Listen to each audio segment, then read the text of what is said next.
What's going on, everybody? This is Dante, Body Up 360 Fitness and Health, and I just wanted to talk to you about my journey, how I got started, how I stay disciplined over time, some of the things that I use and tools that I use to stay consistent, and how you can do the same. Also, some of the struggles that come with it, right? It's not always sunshine and rainbows. It's definitely not sexy, right? It's not sexy going through the process, focusing on how to eat, experimenting with so many different things and different ways of eating and the different foods and all of these different diets, right? You have keto, you have intermittent fasting, you have the South Beach diet, you have so many different ones, right? And so talk to you some of that and the struggles that come with the process, because you're not gonna always feel like getting up and exercising, and some days you're not gonna do it. But as you start to build the identity, the characteristics of somebody who embodies those things, somebody who creates the identity of one who does that, then you start to see the person who shows up consistently day after day, time after time, despite how they feel. So I started my health and fitness journey when I was about 17, 18. I was in high school, trying out for the football team, and I had a close friend of mine who was already working out, and I come from a family of great athletes. On the field they were great, but also they were great in the books, so both academically and athletically.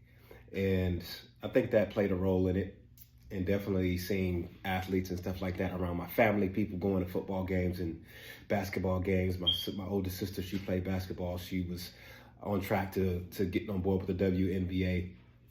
And, so many different things like that, these things were embedded, these images and ideas were embedded in my mind, even way before I considered exercising, way before I even considered doing it. So anyway, I had a friend who was doing it. And then after that, it just really transpired into me working out on my own. I wasn't always able to have my friend in the gym with me at all times. So I had to find my own ways and times to get in the gym and start experimenting with those different things and how it shapes my identity over time. So once I caught that fitness bug, I caught it at a very early age, and then I just stuck with it. It was intriguing. And then I got into the books, and then I got into learning about like the different types of workouts, right? From calisthenics to HIIT to, working out from using your own body weight to different other forms of resistance training, and it's just progressed. It progressed so much from where I started out working out with my friend in the gym to doing what I'm doing now, which is mostly about longevity, mobility, health, stability, core training, the complete realm of functional health and strength training from a performance standpoint. The kind of things that you should be putting in your body, the things that are great for your body, great for your cells, great for your organs, and some of the other things that you should avoid. So, I just really wanted to, come on here and just tell you a little bit about how I got started. Now, as far as discipline is something that once I started developing the interest, the excitement, right, and then seeing some results from what I was getting in a gym, or what I would do is I would go to the park. I would go to the park on just random days, some things that I was growing through or dealing with. I would go to the park and I would do sprints, I would do pull-ups, push-ups, body squats, jump squats. I would do all kinds of random exercises they were catered more to around body strength, or using your own body weight, excuse me. So I did that. And then after that, it just really progressed more and more into the gym and into working out with the weights. And then I started learning about bodybuilding. I was never a bodybuilder. I did do a men's physique challenge, or men's physique competition I did in Los Angeles, California. So I did that, but I didn't get into the bodybuilding, right? And I'm glad I didn't. I was interested in it, but I didn't get into it. And so once I started really reading all these books from, Arnold Schwarzenegger, the Encyclopedia of Bodybuilding, Then, you start learning about Charles Poliquin, who's the famous strength coach, rest in power. And, then you got all of the certifications, right? From being a personal trainer, you got the NASM, you got ISSA, you got NSCA, and you got some of the more scientifically based ones like ACSM or ASCM. And I was learning all of these different things about all of these different techniques and some of the things that you should be doing. And then when I learned from bodybuilding, I started experimenting in the kitchen with playing with the macros, playing with the protein, playing with the calories, playing with the different types of protein. When should I eat chicken? When should I eat fish? Blah, blah, blah. All right, all of that tedious stuff. And then I was counting calories and going through the struggles of that because I didn't enjoy that. I really didn't enjoy counting calories. It was just something that seemed like, it took a long time, and it did net some results, but then it just took the enjoyment out of it. It didn't really it wasn't natural.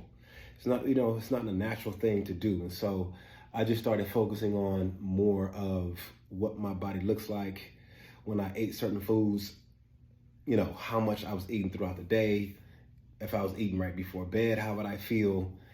And one thing I want to bring up is it's never a good idea to eat right before you sleep, because the blood that your body needs to digest that food is going to go exactly to where you just put it at, which is in your digestive system. And so if you're lying down, it's difficult for your body to be able to process that food and digest it. If you're lying down on your back, on your stomach, and you really should be sitting up, it's easier for the body to digest that food, okay? Because as you can realize that your intestines, you have your small intestine, you have your large intestine, right? In order for the food to process and move through your digestive tract efficiently, you want to work with gravity and being a upright position so that that food is just easier to digest. If you're lying down, it's difficult because your body, your food is not moving through your digestive tract that efficiently. And another thing is that I want to talk to you guys about, like, when you're on this journey and you're building this discipline, it's not going to be fun all the time, right? Like, I'm going to be honest, like today I had pancakes, eggs, some blueberries. I didn't really eat that great, it's still kind of early in the day, but just growing through my own different things right now, you're not going to always be able to do that. But the good thing is that you reset, you get up the next day, and you get back to the basics. So this brings me to my next point when it comes to exercise and training. I also would build my training and my health and exercise regimen and what I was eating, right, around my schedule. Sometimes I would work 8 to 5. Sometimes I would, work 7 to 6 or something like that. And I would have to figure out ways to prepare my food and prioritize my training so that I can still get in the gym, I can exercise, and I can still eat right on a busy schedule. And that's another thing that became more and more difficult as you start to change your schedule, as you start to get new jobs and new careers and other careers, or as you start to work with clients, and your schedule starts to get busy there, and you have to figure out ways to stay in shape, to stay committed to your health, because it's difficult to be teaching these things if you're not living it, And so what I want to encourage you to do is, like, when you have those days, because you're going to have days when you're not feeling motivated. You're going to have those days where you're not feeling inspired to go and exercise. If you need to take a break, and that's fine. It's completely okay to take a step back and be like, look, I need to rest. My body needs to rest. I'm not feeling this.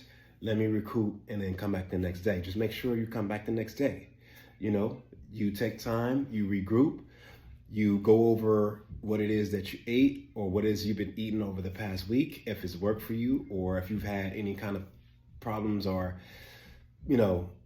hiccups in as far as like your digestive tract. Maybe you were feeling like you had a stomach ache, or maybe you had a previous shoulder injury or something like that. And so it's just many different ways and variables that you can start to incorporate as you start to develop and get better and progress.